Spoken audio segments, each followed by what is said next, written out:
और है चुनाव ने पूरे देश का ध्यान खींचा है। यह चुनाव जम्मू और कश्मीर की जनता के लिए ऐतिहासिक है, क्योंकि यह राज्य का दर्जा खत्म होने के बाद पहला बड़ा चुनाव है।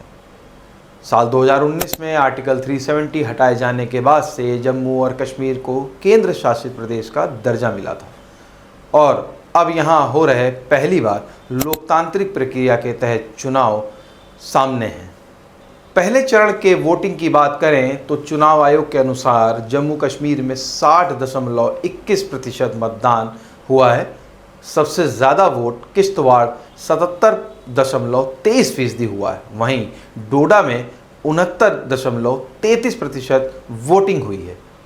इस चुनाव में कई प्रमुख पार्टियां अपना दमखम दिखा रही हैं।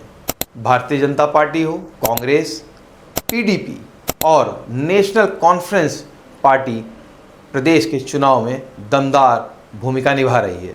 इसके अलावा कई क्षेत्रीय दल अपनी किस्मत भी आजमा रहे हैं। भाजपा, कांग्रेस सहित सभी राजनीतिक दल एक दूसरे पर आरोप प्रत्यारोप लगाने में मशरूफ हैं। भाजपा की बात करें तो प्रधानमंत्री नरेंद्र मोदी ने गुरुवार को जम्मू कश्मीर में 2 जनसभाएं की। उन्होंने कटरा में कहा कि कांग्रेस और नेशनल कॉन्फ्रेंस को लेकर पाकिस्तान में बहुत उत्साह है। वह इन दोनों पार्टियों की बल्ले बल्ले हो रही है। इनके घोषणा पत्र से पड़ोसी देश बहुत खुश है। पीएम ने यह भी कहा कि सब मिलकर जम्मू कश्मीर में आतंक फैलाना चाहते हैं, लेकिन कोई भी ताकत धारा 370 वापस नहीं ला सकती है। वहीं कांग्रेस पार्टी के नेता राहुल गांधी ने कहा कि इंडिया को दिया आपका एक एक वोट आपके अधिकारों को वापस लौटाएगा। जम्मू कश्मीर में कांग्रेस गठबंधन की सरकार बनने पर रोजगार की बहार तो आएगी ही, साथ ही कश्मीरी महिलाओं को मजबूत भी बनाया जाएगा और जम्मू कश्मीर की जनता को अन्याय काल से बाहर लाया जाएगा। बात करें नेशनल कॉन्फ्रेंस की तो इसके नेता उमर अब्दुल्ला ने रविवार को कहा कि जम्मू कश्मीर विधानसभा चुनाव कराने में विलंब को न्यायोचित ठहराने का आधार आतंकी हमलों में बढ़ोतरी को नहीं बनाया जा सकता। यह चुनाव 1996 में भी तब कराए गए थे जब आतंकवाद अपने चरम पर था। उन्होंने कहा, कुछ लोग कह रहे हैं कि स्थिति खराब हो गई है, इसलिए चुनाव नहीं होने चाहिए।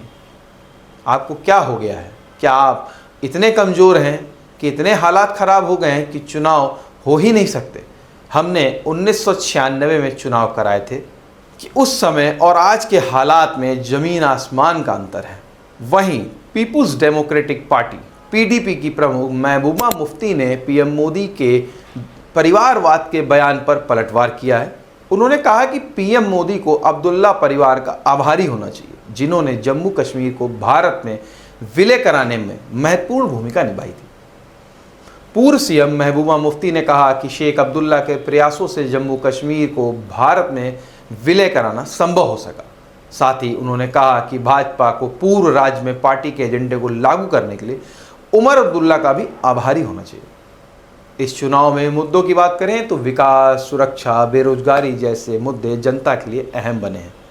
धारा 370 हटाए जाने के बाद जनता की नज़रें इस पे टिकी हैं कि जो आने वाली सरकार होगी वो जम्मू और कश्मीर की विकास को किस दिशा में ले जाएगी। चुनाव के दौरान सुरक्षा भी एक बड़ी चुनौती है। चुनाव आयोग और सुरक्षा बल इसके लिए पूरी तरीके से तैयार है कि मतदान शांति के साथ हो सके। कश्मीर घाटी में आतंकवाद का खतरा अभी भी एक गंभीर मुद्दा है, लेकिन सरकार इस बार सुरक्षा के पुख्ता इंतजाम किए हैं। इस चुनाव में युवाओं और बुजुर्गों ने भी वोटिंग में बढ़ चढ़कर हिस्सा लिया है।